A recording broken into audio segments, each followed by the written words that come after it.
Okay. So my pattern for today is a basic pattern for chum salmon that I came across on searching the internet. Uh, Apparently, this was a pattern that was used in Puget Sound a fair bit, so we'll presume it's going to work here. Um, so basically, it's a very simple pattern that takes one hook, and I'm going to tie it on a little bit bigger than hook than what I had suggested. The one I've got now is a TMC 2312 is the ones that I've been tying the samples on. This one's a little bit bigger. This is a 6, so you can see a little better. The ones I've been tying on, this one here is on an 8, and it's about a 3x long. So we'll get the hook in the vise, and of course, the first thing you want to do is to get the barb off the hook. So I'll pinch that down because they're chum we're fishing for, and you want to be able to release them without too much damage. So this is the 2312 hook, which is about 3x long, and it's got a bit of a curve to it. So the next item, and I'm going to have to make sure I sit back so that the face following feature does not highlight my face and not the fly.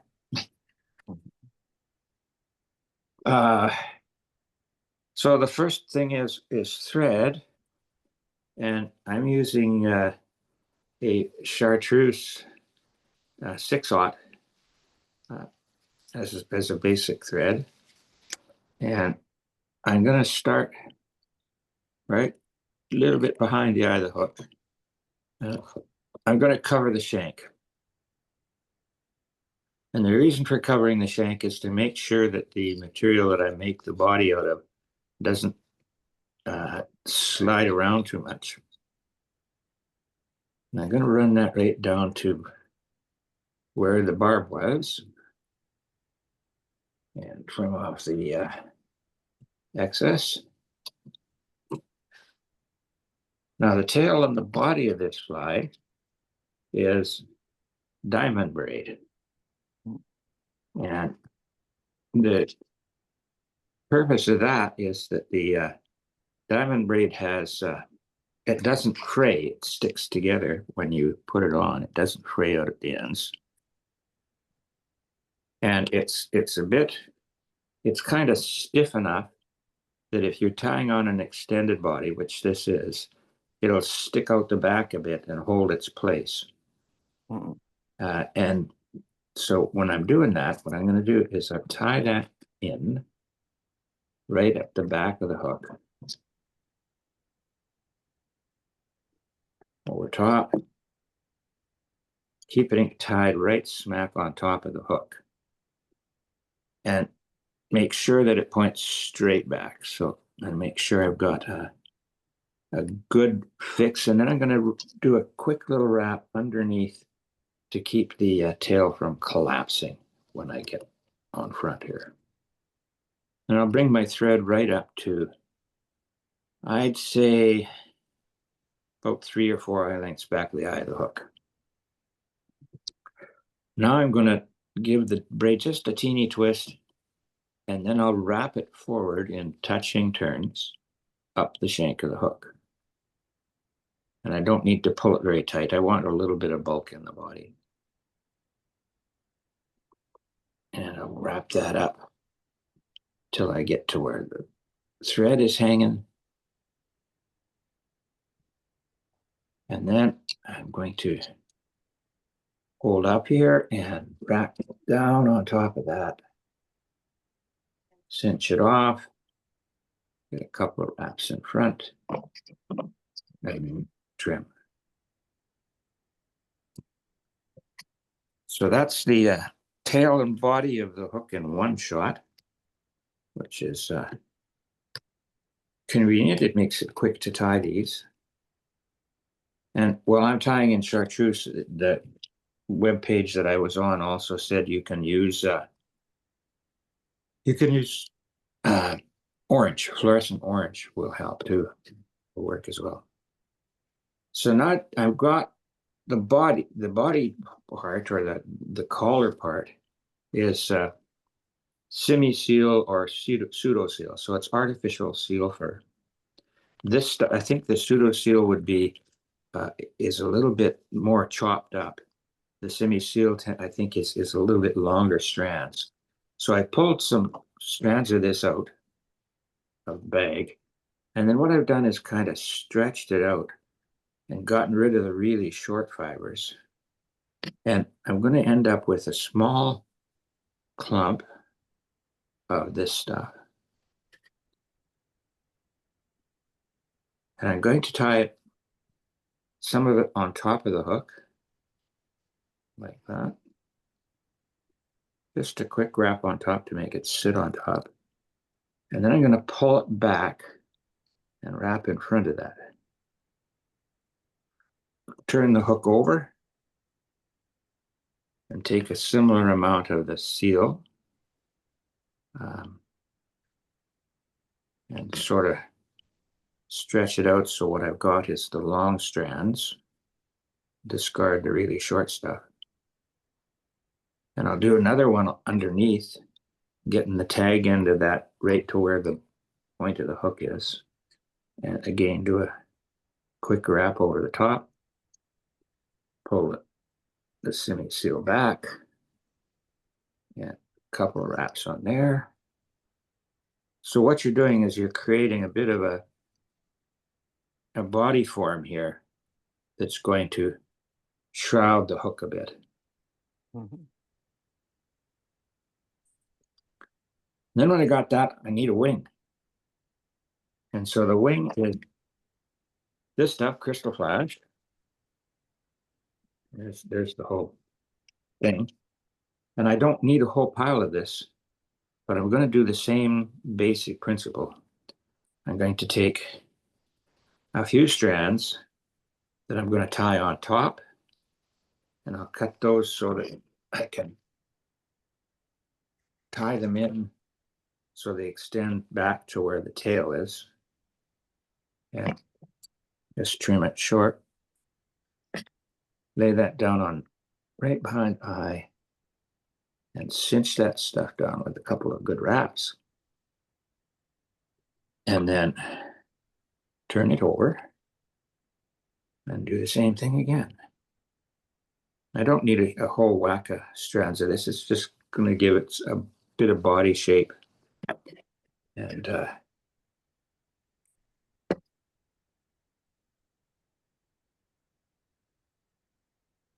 again, measure to the back of the hook, extend to where the tail is, set it down on top, cinch it down. So now you have a top and a bottom of Krystal Flash. Wrap in front, cinch it down, trim nice and snug.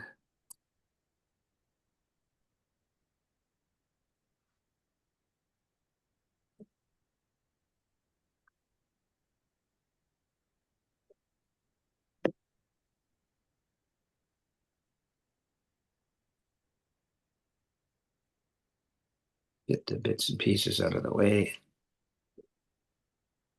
There's a few strands there that I need to trim. And so now I've got that. It's a little bit long, so I'm going to take my scissors and just trim it back a hair, the stuff that's sticking on, so that it's a nice sort of a V-shaped body. Trim off the excess here, and then build a nice, neat little head, and do a whip finish.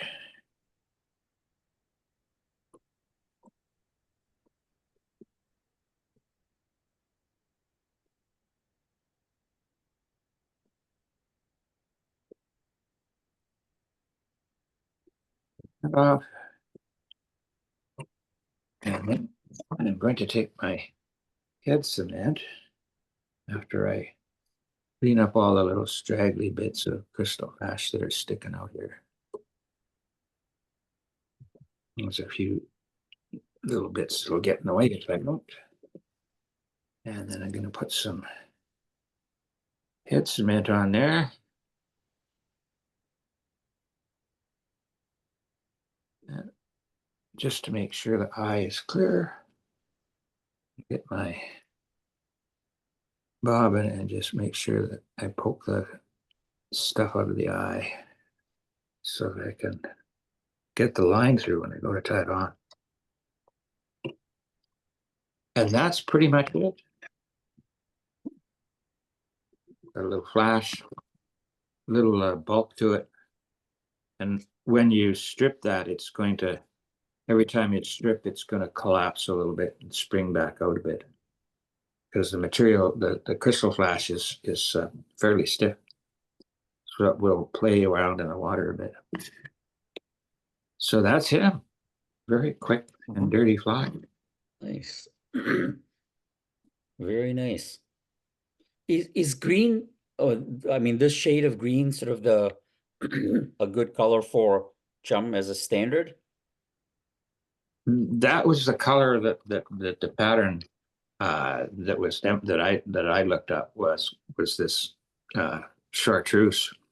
Oh, okay. He did mention that you can use contrasting colors, and I would be interested maybe in doing a mix of that and maybe throwing some orange in there, some fluorescent orange. Mm-hmm. Something to make it a bit more attractive. So maybe you do the body in green and Yeah. do the crystal flash in orange. So anyway, that's him. Nice. Or do it in pink, because last year the Or chums pink, yeah. were taking pink. Yeah, pink would probably be good as well. So I think it's worth doing some experiments in different colors. Mm-hmm. Making sure you, and again, this is the pseudo seal, which you can get if you get the semi seal or semi seal. It has a little longer fiber, so it's a little easier to manage. This stuff I take little clumps out and use my comb and try and comb them out, so I've got a little bit longer strands. Mm-hmm. The other thought was when we were talking today about you could put a feather on the side of those. Mm-hmm. And that would be interesting to try. No, I got It would add a little bit of motion to the fly because the other fibers are all pretty stiff. Yeah. So that it might add a little more movement to the fly if you added something and it had a little bit of flex to it. Mm-hmm. So that's him. Okay, good. Anyway, it's worth a try. Is that for the river or the beach? I think either Or one. both? And I'd be really because it's a cutthroat fly. Most of the time, I think you're going to be fishing on the mouths of the river or on the beach. And and again, the pattern I found on a Portland website. I think it was Portland. So this was intended for fishing in on the peninsula primarily and in Puget Sound. But I don't see why it wouldn't work here. But, Yep. you know, cutthroat or cutthroat, they move around, and I think the guys in Puget Sound probably have a lot more experience fishing cutthroat than what we do here. So that's him. So Dave, now you got me a little slightly confused. In the email, you said that this is a chum fly. Yeah, sorry, chum. Yeah, it is chum fly primarily, but I think they fish it in the same area where the chum are coming in and the cutthroat are around. Okay, so Or are they fish referring to both it as a kind of chum fry? No, it was a fly for chum, yes. But I have a was for feeling that chum, it would okay. work for sea-run cutties as well. That's probably where I would try it more than anything is fish when the sea runs are around. Mhm. I think it'd be worth a go anyway, either way. Hmm. It's got that general saltwater attractiveness. Okay. Mhm. You have a very interesting fly there, so Florin. So This is now I can let me see if I can spotlight you or make you co-host. you don't have to because I'm No, I sharing think the you're okay. Yeah, screen and you're probably okay. you should all be able to see the fly. Yep. I mean the vice right now. Yep. And Yep. Yeah. Yeah, your setup's a little better than mine in terms of software. right. So as long as I can still use the old software, and then it's Yeah. probably gonna be the end of it. Okay, streamer fly, heavy wire 6 size. Ring Mhm. eye might be preferred if you have it, but I was just looking for the right kind of hook, a bit larger, and that's the only stuff that I had. Anyway, just plain black thread, and then you can leave the shank there. That's perfectly okay if you are averse to that sort of thing and you think the shank should have something on it. You can just add some material. So here I have some sparkly kind of yarn that's pinkish in color. So I'm just going to take and wrap that on.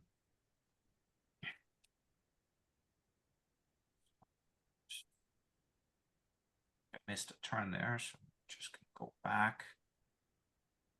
Work my way around the point of the hook, which is likely to, it's not going to cut this stuff. It's pretty strong, but it's definitely going to be fraying it. Okay, so I need to leave myself enough room to put things here at the head of the fly. I'm going to stop a fair bit behind the eye of the hook. Okay, now I'm going to tie this fly upside down, so I have to think a little bit about what goes where. So things are going to go like this. This is going to be the belly of the fly. So I think I'm going to put the flash on here. And I'll start with the blue, so I have it closer to the center of the fly. So I'll have a little bit of blue flash here. So this is very limp stuff. This is this flash in a tube material, which is very nice because it's extremely soft. And I have the feathers are pre-cut to length, so I can gauge here how much flash do I really need. That's about to here. I'm trying to have the flash not go beyond the tip of the feathers. That's kind of the idea. Here. Trim. And then a little bit, I find that is a nice little flashy accent. This is this classic Flashabou, the Mirage in the opal variety. That gives a lot of different colors depending on how the light hits it. It's really nice stuff, I find. And it's again very, very, very soft. Maybe not as soft running as the other stuff that I just put on, but it's still pretty soft. So again, fold it and then hook it on the shank of the hook, tie it on, and then trim to size. As you can see, this is just a bit stiffer. Okay.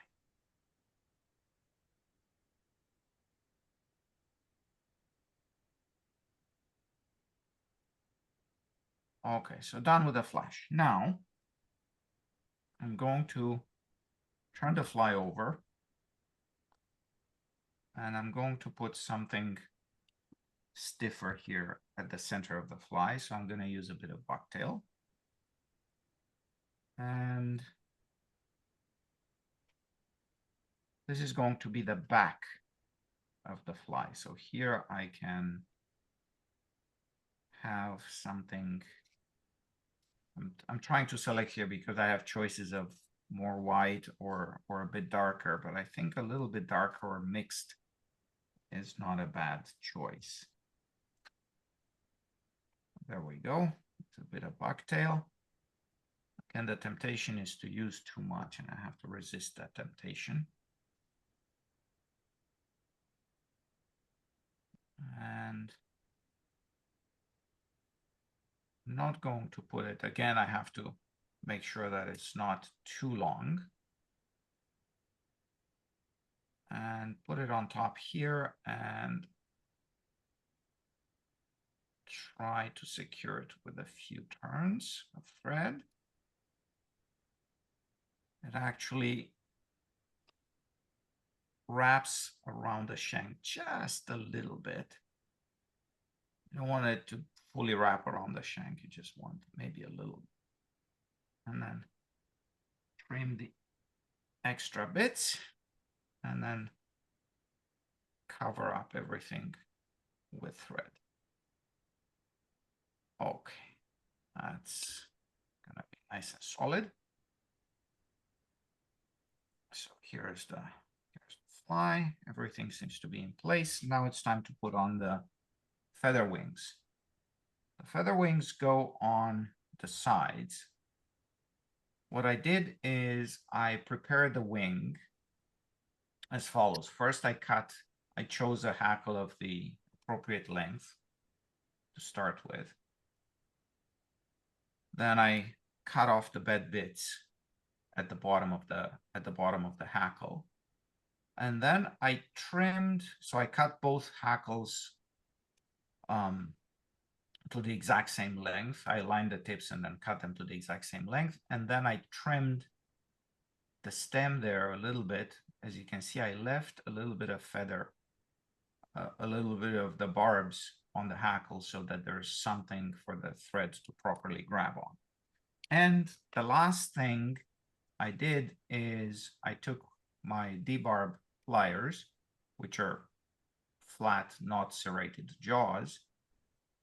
I crimped this flat so that when I tie it on, it's as easy as possible to have it lie flat exactly where I want it to lie flat. So let's see if all this theory of mine actually works.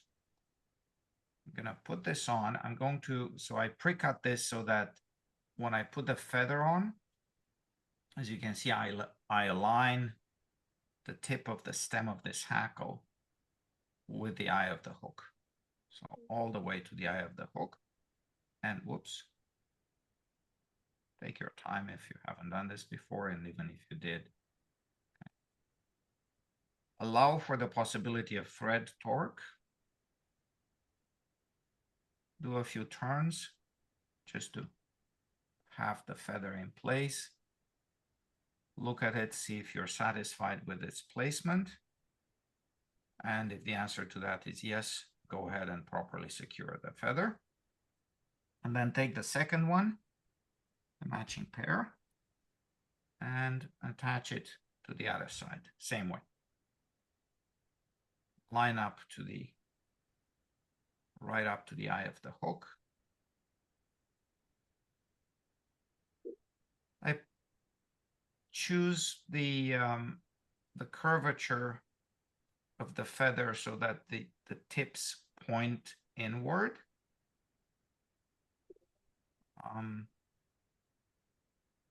Things are gonna get a little bit moving all over the place when it's in the water. And I find that this is a little better. Otherwise, the fly just kind of opens up too much and then it rotates when you cast it and so on and so forth. So this seems to be okay. So I've got all that other material is pretty much encased by the wings. As you can see, the whole thing is going to streamline to a very thin thing when you pull it through the water. So it is very kind of fishy looking in some way.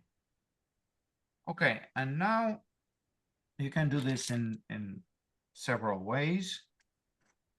I'd like to put a bit of a hot collar here, and I have two materials. One is a polar chenille, and the other one is some really hot pink Krystal flash.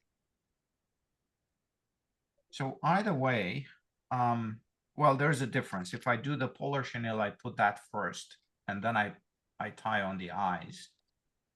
Otherwise, if I use the Krystal flash, I tie on the eyes, and then I put on the Krystal flash. So let's try, this is gonna be the slightly more challenging thing. So let's show this, see if I can pull it off. So unlike the standard procedure of, you know, tie your hourglass eyes first, and then tie the rest of the flies, I like to put them at the end, because what happens is if you do the feather wings and all of this stuff, you're gonna run into the eyes, and it's gonna be almost impossible to tie the fly. Yeah. No. So unlike a Clouser minnow, this is, you know, this is not gonna work following that procedure. Okay, this is a bit challenging because this is very kind of crinkly. And so it's a bit hard to properly fold back. You want an accent here, not an awful lot, but it does take a few turns of this stuff. It's pretty sparse as it is. If you use, for example, crosscut bunny is a good color material. There is just, you know, one proper full turn and you're done. You've got enough color there and enough material to give you what you want. Okay, so now, of course, the challenge is to secure this without catching too many of the fibers in the process. A couple of turns over the core, and pull back the whole thing, catch all the fibers, secure, and then finally trim. Okay. Really not much was lost in this process.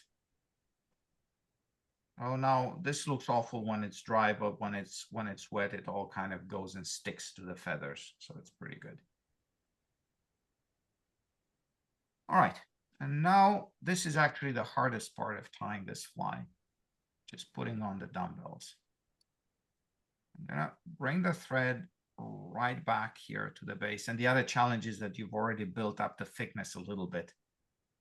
So it's a lot easier to tie these things down on their shank than it is to do it on top of an already tied fly, but can be done with a bit of effort. So then just cross thread this properly. Okay.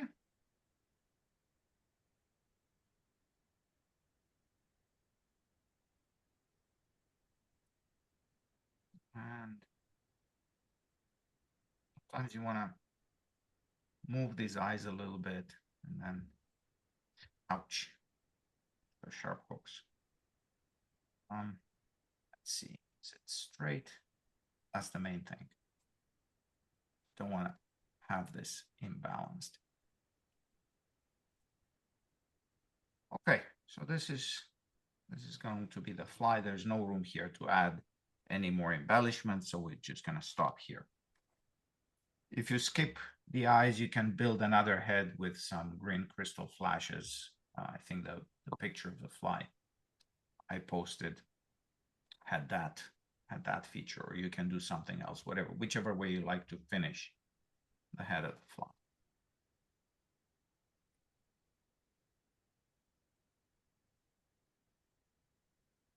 You can go a little bit sparser than what I did here. Definitely not any more than I did here. And here, a little bit of head cement, even after doing a double whip finish, is not a bad idea. Provided I can find where the head cement is. Oh, yeah. So Sally Hansen to the rescue. What happens here is the threads around the eyes are pretty exposed. Well, see, that was bad. I have to do a bit of cleanup afterwards. Anyway, I got a big drop there that came down. It didn't come in a bad spot, so that's okay. And just turn it around, let it flow around, but it definitely covered up the eye of the hook. So when that happens, you do have a little trash can, right, on the tying table. So you go and rummage in that trash can and you retrieve the valuable cleanup device.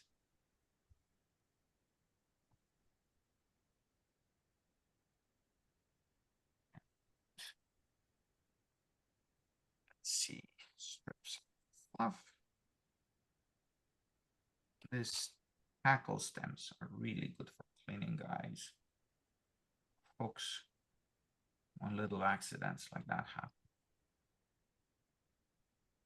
And if there is a higher quantity, more stubborn, whatever, if it's really bad, then just pull the whole thing through. Yeah. And that'll do. Okay. Well, let it dry and take it out on the water. And then hopefully I will be able to report sooner rather than later on field testing this fly and whether it worked or not. And by the way, this is the Canadian-made vise I'm tying on. The only Canadian-made vise in my my little collection. There you go. What If you, brand is it? I'm sorry? What brand of vice is it? I think it's a one-man operation out of Quebec. Ah. It's called a Kype vise. Mm-hmm. And the guy up the road from you at Nile Creek sells these. Ah, I'll have to take a look. Yep. so Take a look and tell him I sent you there and that he should maybe just mail me that tube fly attachment because I don't drive up there anytime soon. Anyway, Why, do you need a tube fly attachment for it? It came with it, and I was in the shop, and I just took the vise, and the guy said, "Yeah, the tube fly attachment happens to be out in Campbell River, and I'll get it for you." But yeah. Anyway, what's nice about it? I mean, it's a pretty standard rotary stuff, but the jaws are a neat design. You know, this fish thing. Yeah. And the jaws of the fish, so the kype of the salmon here, they do serve a purpose because this is like those jaw systems where you've got two attachment points for the hook. Mm-hmm. yeah, Right, so you're doesn't bend too hard on the hook. Yeah, and the other thing is that it doesn't, you know, if this were a solid piece of metal, the holding of the hook I find is not as good as if you have it, Yeah. you know, pinched Right. in two places. Anyway, Mhm. but it's just kind of nice, and I was like, yeah, why don't I have a Canadian vise? Well, now I do. Mm. So that's it. That's the fly. For a change, this was a complicated pattern, and Dave did the simple one. But So you you know, get- you can drop various components of this. The only thing I'd say don't give up on is the feathers. I haven't Mhm. had the nerve to simply take a bare hook and two feathers and see if actually that works. Maybe I should do that before I go to the lake Mhm. and test it out. No, it was an interesting fly, Yeah, Florin, that was good. so you should probably put the host back to me, and I will stop the recording. And Well, you can, yeah, I should have remembered to stop the recording earlier. Florin,